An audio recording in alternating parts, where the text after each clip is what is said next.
How to redeem YouTube premium code. Hey everyone, welcome back to the channel. In this video we're going to learn how we can redeem YouTube premium code, so make sure to watch the video till the end. Redeeming a YouTube premium code is very simple, but instead of using the YouTube app, what I would recommend you do is you open up your browser, and then I'll make sure to drop a direct link in the description box below.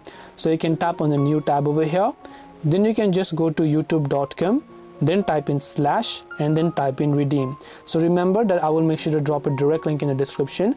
Go to youtube.com/redeem and make sure to log into your YouTube account.